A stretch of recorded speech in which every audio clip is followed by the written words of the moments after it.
नमस्कार दोस्तों, स्वागत है एक बार फिर आपके अपने YouTube चैनल जीवा स्टडी पर। मैं वरिष्ठ अध्यापक मुकेश कुमार जांगड़ आपका स्वागत करता हूं। तो बोर्ड द्वारा जो है रीट परीक्षा के जो है प्रश्न पत्र जारी कर दिए गए हैं और अपन ने साइकोलॉजी के आंसर की में जो है पहली शिफ्ट और दूसरी शिफ्ट देख ली थी। अब हम तीसरी शिफ्ट के आंसर की देखेंगे।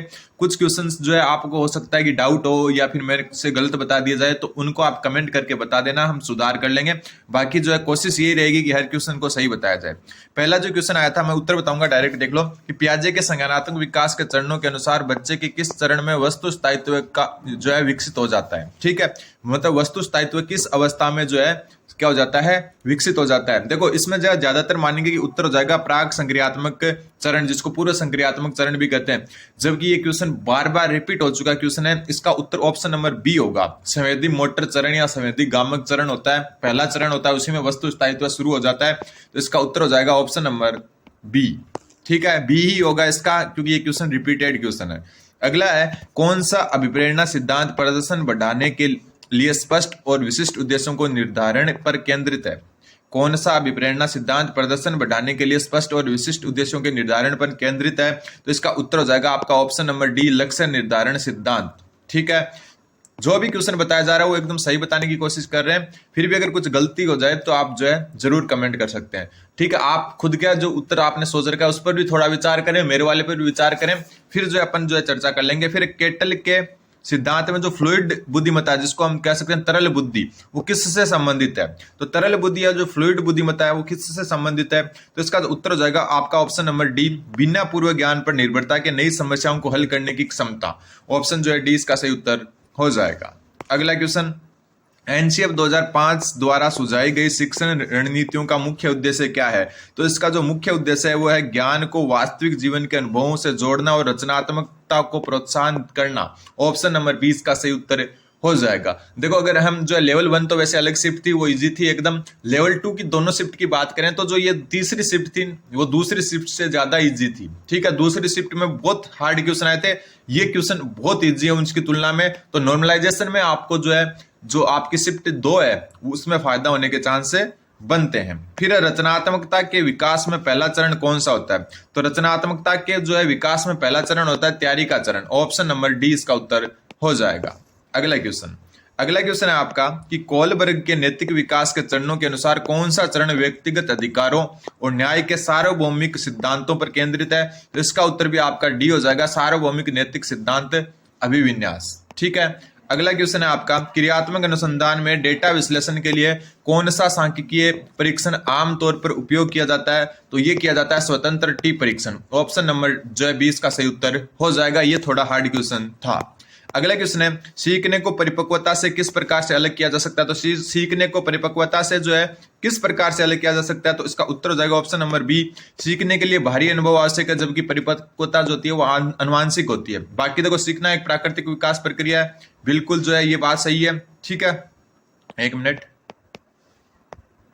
ठीक है, इसमें मेरे हिसाब से ऑप्शन नंबर बी उत्तर होना चाहिए। कुछ क्वेश्चन देखो 2 से 3 क्वेश्चन हो सकता है जो आपकी आंसर क्या है उसमें चेंज मिल जाए, लेकिन जो है मैं जो भी बता रहा हूं मैंने एकदम जो है पूरे जगह से देखकर और हिसाब से बताएं। व्यक्तित्व के संदर्भ में स्वभाव जो है वो किससे संदर्भित होता है। तो स्वभाव संदर्भित होता है भावनात्मक और संवेगात्मक प्रवृत्तियों से। ऑप्शन 20 का उत्तर हो जाएगा। फिर आपका निम्नलिखित में से कौन सा कारक बच्चों के विकास को प्रभावित करने वाला आंतरिक कारक है, इंटरनल कारक। देखो ये सामाजिक पर्यावरण, आर्थिक स्थितियां, सहपाठी समूह, ये बाहरी कारक है। तो उत्तर हो जाएगा इसका बुद्धिमत्ता। देखो इसमें 2-3 क्वेश्चन ही हार्ड थे, बाकी सारे इजी थे, लेकिन जो सेकंड शिफ्ट हुई थी उसमें बहुत ज्यादा क्वेश्चन जो है डीपली क्वेश्चन पूछे गए थे। ठीक है, अगला क्वेश्चन है, समायोजन की प्रक्रिया मुख्य रूप से किसे प्राप्त करने का प्रयास करती है। तो समायोजन की जो प्रक्रिया वो मुख्य रूप से आपके स्वयं और जो पर्यावरण उसके बीच, जो स्वयं और पर्यावरण के बीच जो सामंजस्य स्थापित करने के लिए प्रयास करती है। ऑप्शन ए इसका सही उत्तर हो जाएगा। फिर आपका उपलब्धि परीक्षण बनाने का पहला कदम क्या है। उपलब्धि परीक्षण बनाने का पहला कदम है निर्देशात्मक उद्देश्यों की पहचान करना। क्या करना, निर्देशात्मक उद्देश्यों की पहचान करना। अगला क्वेश्चन है, औसत से कम बुद्धिमत्ता वाले छात्रों के लिए कौन सी शिक्षण रणनीति की सिफारिश की जाती है। तो औसत से कम बुद्धिमत्ता वाले छात्रों के लिए जो है आपकी ऑप्शन नंबर सी, सामग्री को छोटे और तार्किक चरणों में प्रस्तुत करना। देखो बिना व्याख्या के प्रदत्त कार्य, बुनियादी चरणों को छोड़ देना, अभ्यास कार्य, अभ्यासों से बचना, ये सारे तो आपको पता है नेगेटिव सेंस में। तो उत्तर क्या हो जाएगा, ऑप्शन नंबर सी। अगला है, कौन से कारक व्यवहार में अपेक्षाकृत स्थायी परिवर्तन लाते हैं। तो केवल शब्द वाले तो हटा दो। ठीक है। भावनात्मक तनाव ये भी नेगेटिव है, शारीरिक थकावट भी नेगेटिव है। तो बच्चा कौन? ऑप्शन नंबर ए, प्रशिक्षण और अभ्यास।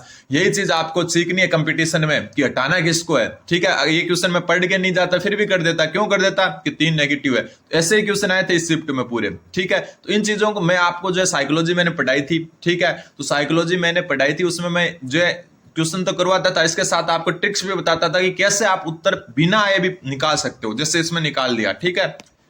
अगला जो है, देखो आप पढ़ते सब हैं लेकिन कुछ रणनीतियां होती है जो आपको सिलेक्शन दिलवाती है, और आप जो तैयारी कर रहे हो तो आपका सिलेक्शन, आपका मेहनत का फल आपको जरूर मिलेगा। तैयारी करते रहिए, ठीक है। जब आपको सिलेक्शन होगा तो एक साथ बहुत सारे ही होंगे, ठीक है। अगला क्वेश्चन है आपका कि वंशानुक्रम और पर्यावरण की पारस्परिक निर्भरता क्या दर्शाती है। वंशानुक्रम और पर्यावरण की जो पारस्परिक निर्भरता है वो क्या दर्शाती है? तो वो दर्शाती है आपका कि ऑप्शन नंबर सी, कि विकास को वंशानुक्रम और पर्यावरण दोनों प्रभावित करते हैं।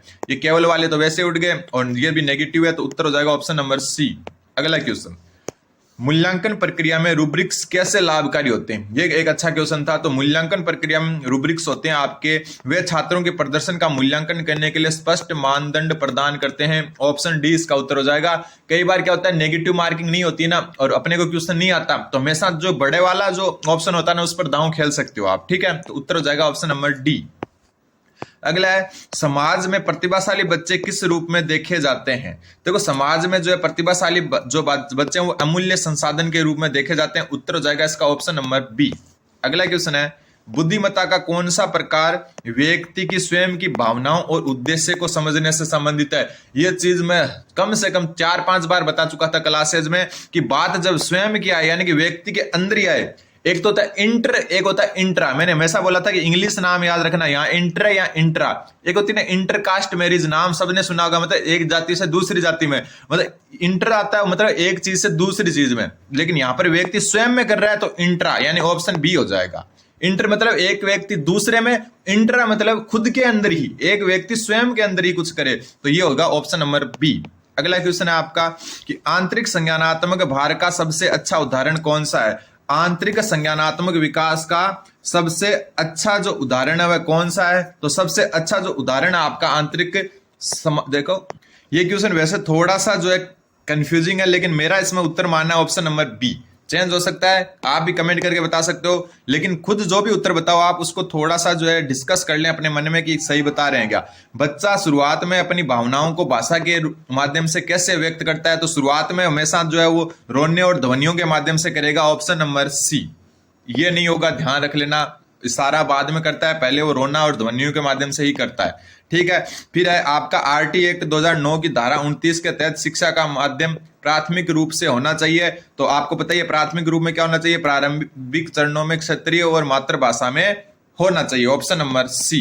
अगला क्वेश्चन, अगला जो क्वेश्चन है आपका कि कौन सा समायोजन तंत्र शराब या नशीले पदार्थों का उपयोग दुश्चिंता से बचने के लिए करता है? इसका भी उत्तर देखो ए और सी में से होना चाहिए, लेकिन मेरा मानना है इसका उत्तर सी हो जाएगा, पलायन द्वारा समायोजन, ऑप्शन नंबर सी, ठीक है। ये क्वेश्चन भी चेंज हो सकता है। फिर अंत व्यक्ति वापस आ गया, देखो इंट्रा, ये क्वेश्चन तो ऊपर आ चुका, मैंने बताया था ना इंटर और इंट्रा। अंत व्यक्तिक भिन्नता का क्या अर्थ है? इंट्रा मतलब खुद के ही अंदर, और इंटर मतलब दो व्यक्तियों में। तो इंट्रा यानी खुद में, तो व्यक्तियों के भीतर और विभिन्न व्यक्तियों के तो हो नहीं सकता, केवल वाले वैसे उठ गए, तो उत्तर हो जाएगा ऑप्शन नंबर ए। ऐसे सीखो आप, तभी रणनीति काम करती है। पढ़ते सब है, लाइब्रेरियां भरी हुई है, सब बराबर पढ़ रहे हैं, लेकिन सिलेक्शन कहां से होते हैं? रणनीति से। पढ़ते आप भी 10 चैप्टर पढ़ रहे हो, मैं भी 10 पढ़ रहा हूं, आप भी एक स्पेशल मान लो एबीसीडी कोचिंग से पढ़ रहे हो और मैं भी एबीसीडी कोचिंग से पढ़ रहा हूं, तो फिर दोनों के पास ज्ञान सेम है, लेकिन रणनीति दोनों की अलग होगी, क्योंकि रणनीति खुद बनाते हैं अपन। तो उस रणनीति से ही आप जो है मुकाम हासिल कर पाओगे। तो अच्छे से रणनीतियां भी तैयार करो, और इसके लिए आप जीवा स्टडी को सब्सक्राइब कर दें। मैंने खुद ने 3 टीचिंग एग्जाम में सिलेक्शन लिया फाइनल 2021 में बीएड करके, तो आपको जो है रणनीति कैसे करनी है वो मैं बताता रहता हूं। जब मैं क्लास लेता हूं, आपने देखी भी होगी अगर क्लासें, तो मैंने वहां पर चीजें बताई थी कि कैसे हम उत्तर खोज सकते हैं। फिर आपका कि रचनावादी शिक्षण अभ्यास में शिक्षकों द्वारा सामना की जाने वाली वैचारिक दुविधा क्या है? तो जो वैचारिक दुविधा है वो ऑप्शन नंबर बी है, शिक्षा शास्त्र के विश्वासों को रचनावादी सिद्धांतों के साथ सामंजस्य बनाना, यह सबसे बड़ी वैचारिक दुविधा है। फिर अगला क्वेश्चन है आपका कि कौन सा व्यक्ति तो इन्वेंट्री गुणों को मापने के लिए कारक विश्लेषण का उपयोग करता है। यह क्वेश्चन भी एकदम इजी था, अगर आपको नहीं आ रहा, आप पढ़ के भी नहीं गए ना तो भी कर सकते थे। कैसे? कारक विश्लेषण, कारक को इंग्लिश में कहते हैं फैक्टर, और फैक्टर देखो केटल का 16 पीएफ स्केल, ये पीएफ जो है ना, एफ का मतलब ही फैक्टर होता है, तो इसका उत्तर ऑप्शन नंबर सी हो जाएगा। ठीक है, अगला क्वेश्चन, कौन सी अवधारणा किसी मात्रा को मापने के लिए संख्यात्मक सूचकांक निर्दिष्ट करने से संबंधित है? तो उत्तर हो जाएगा मापन, ऑप्शन बी। ये भी इजी क्वेश्चन था। अगला है, मस्तिष्क पक्षाघात का सामान्य कारण होता है? ऑप्शन नंबर ए, जन्म से पहले या जन्म के दौरान मस्तिष्क की क्षति। मैं वापस बता चुका आपको कि हमेशा अगर आपको क्वेश्चन नहीं आ रहा है तो बड़े ऑप्शन पर जो है तुक्का मारें। ठीक है, दूसरी बात जो है, केवल शब्दों को अवॉइड करें, नेगेटिव सेंस वाले शब्दों को अवॉइड करें, ये बातें मैं बताता आया हूं। फिर है, विकास के किस सिद्धांत के अनुसार विकास गर्भधारण से मृत्यु यानी कि जीवन पर्यंत निरंतर चलता है? तो उत्तर हो जाएगा निरंतरता का सिद्धांत। अगला जो है आपका, कॉन्सेप्ट मैप की प्राथमिक संरचना क्या है? तो कॉन्सेप्ट मैप की जो प्राथमिक संरचना है वो क्या है? तो प्राथमिक संरचना आपकी है ऑप्शन नंबर बी, लेबल वाले नोड्स और कनेक्टिंग लाइंस। ठीक है, एक प्रकार से जो रेखाएं होती है वो जो होती है आपकी कॉन्सेप्ट मैप की प्राथमिक संरचनाएं होती है। फिर प्रकृति बनाम पोषण परिसंवाद का मुख्य विषय है? तो पर केवल शब्द देखो 3 में आ गया, तो ये तो गायब कर दो, उत्तर हो जाएगा ऑप्शन नंबर ए। केवल तो होता ही नहीं है, कभी भी नहीं होता। ठीक है, तो ऑप्शन ए इसका उत्तर है, हो जाएगा। तो ये जो है आपके जो है साइकोलॉजी के 30 क्वेश्चन शिफ्ट नंबर 3 के थे। ठीक है, अब हम जो है सब्जेक्ट की ओर चलेंगे, हिंदी करेंगे, साइंस मैथ भी करेंगे, एसएसटी भी करेंगे, पर्यावरण भी करेंगे, लेकिन उसके लिए आपको पहले चैनल को सब्सक्राइब करना होगा। और कुछ क्वेश्चन हो सकता है कम से 2-3 क्वेश्चन, ज्यादा नहीं, ये नहीं कि मैंने क्वेश्चन बताए उनमें से 10 ही गलत निकल जाए, 2-3 क्वेश्चन के उत्तर चेंज हो सकते हैं और कम ही चांस है कि उनके भी हो। ठीक है, आप बाकी अपना स्कोर जो है जरूर बताएं। धन्यवाद, बने रहें जीवा स्टडी।